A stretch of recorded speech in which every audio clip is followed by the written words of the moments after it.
And we're joined by Mary Croke in the account here in the sports complex in Cavan. Mary, tell us what happened with Labour. With Labour, well, they're getting a punishment vote. People just aren't happy with all the taxes and the charges, and it looks like the party's getting a serious backlash at the moment, nationally. Yeah, it was an opportunity for the Labour Party because they're sort of the guardians of ordinary people, and at the previous election they indicated that they were going to make sure, but while they have delivered, they didn't get the message across that they had delivered. Would you feel that that's more the reason than not delivering? Well, they delivered on trying to turn the economy around, but they didn't deliver on protecting the people. At the end of the day, people's pockets and the working class have been seriously hit. You know, there's taxes, property taxes, the water charges was a huge issue. And at the end of the day, people are just very angry with them, and you know, it's going to happen, and it was bound to happen. Fine Gael are getting a bit of it now as well, but they were a bigger party to start with. So Sinn Féin they're doing it, you know. They're doing it. But also the Labour Party was almost like a rural town or city divide in that rural communities had a more traditional style of voting. But you were on the doorsteps. So what was the sort of feedback that you were getting on the doorstep? Well, the feedback on the doorsteps for me was actually quite good. People were okay in the town. The problem in Cavan at the moment was we only had about 40% of a turnout in Cavan town and a bigger turnout in the rural Cavan. So between 6 seats with a bigger voting area of Cavan town, we're only going to get 2 seats out of 6 in the town and 4 going to rural. So it shows, you know, a lot of people went out and voted in the rural areas, but Cavan town just didn't go vote. They didn't go out and vote. So. Well, our poll showed, as part of our open political debate that you attended, that you were in the top 3 of that, so the votes didn't reflect that. But what would it be? Is it that younger people that would be more closely aligned to you didn't come out because you really would speak their language, you'd have all the social media connections and everything? That's a new method of politicians have to embrace rather than the older style. So you feel that is it too early for social media in politics, or when is the divide going to move towards social media? Well, I'm not sure on the social media aspect. I think the biggest thing that is wrong in this country is that it's not mandatory to vote. In a lot of countries it's mandatory to vote, and people should be going out to vote. At the end of the day, you can't give out in the door about services not being sent to you if you're not voting people in, you know. If people want change, they have to vote for change, and until that happens, and you can see a big change in it, like with Sinn Féin, people are going out and voting Sinn Féin. Now, they would have always had a big following anyway. But the Sinn Féin will go out and vote for Sinn Féin, where a lot of Labour supporters didn't go out and vote for anybody. Same with Fine Gael and across the board. Yeah. Well, Labour, as everybody knows, is part of the government at the moment, and locally within Cavan, one of the criticisms of the government as such, that there was very few jobs delivered.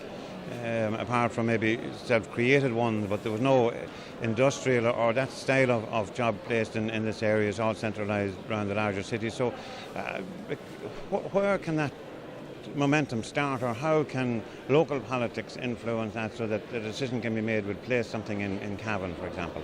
Well, I mean, the problem we had was the infrastructure in Cavan. We have a good road system now coming up into Cavan.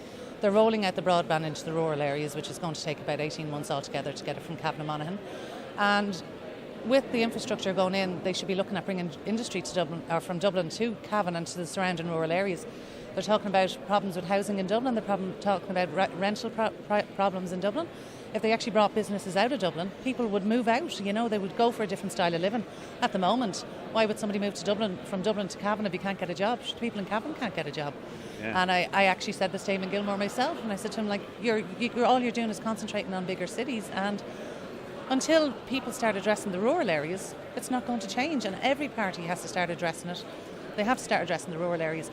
We have, who wouldn't move down to Cavan to buy a house for under 200,000 or rent that's affordable, you know, but you need a job to afford them. Of course, and Cavan has a lot to offer people, but there are 2 key areas that can get a net benefit to the country that doesn't entail industrialists coming in. That's tourism and agriculture.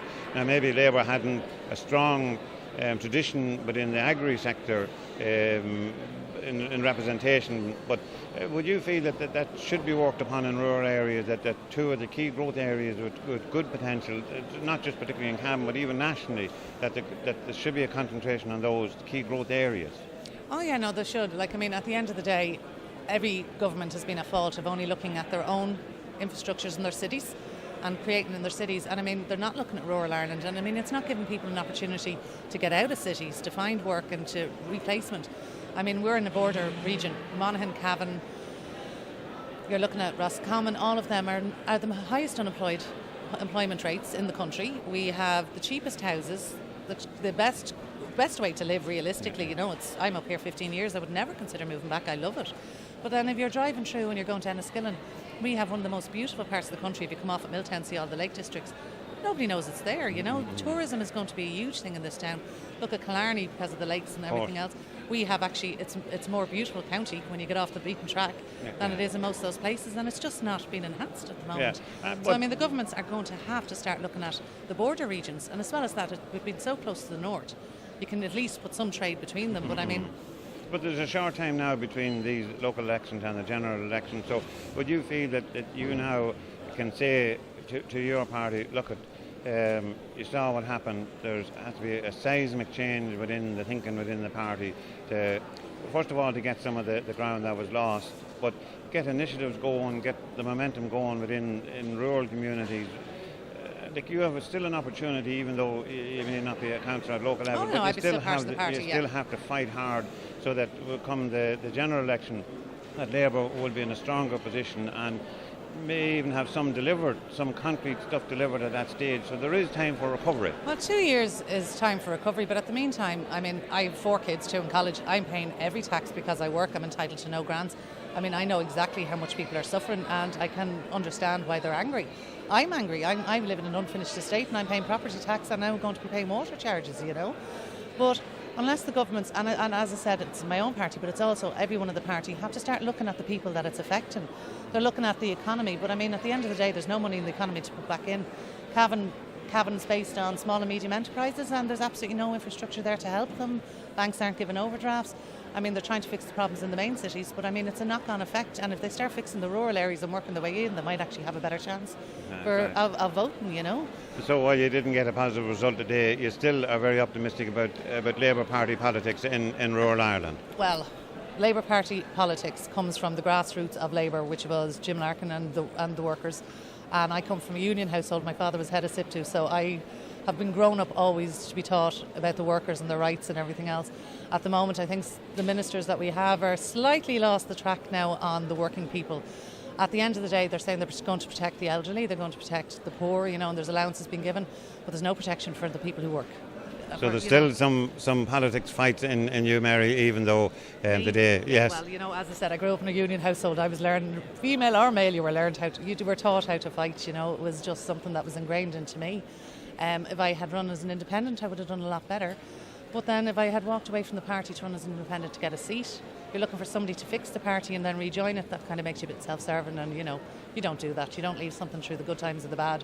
You fight it out, you know, and you're going to see changes in the party. So you have still a smile on you at the end of this, and you're looking forward to a bright future with a little bit of work. With a little bit of work, but I mean, at the end of the day, I had every obstacle in front of me. I work freelance. I have 4 children, so I still did school runs, still worked and tried to canvass. You know, it was a tough couple of months. Enjoyed every bit of it. Loved meeting people. Loved getting out there. And as I said, now with the kids being older, it's a different stage for me. But they're still, like, my youngest is going on 13. So you can imagine, I was still doing football clubs, football matches, still dropping them, collecting them from school.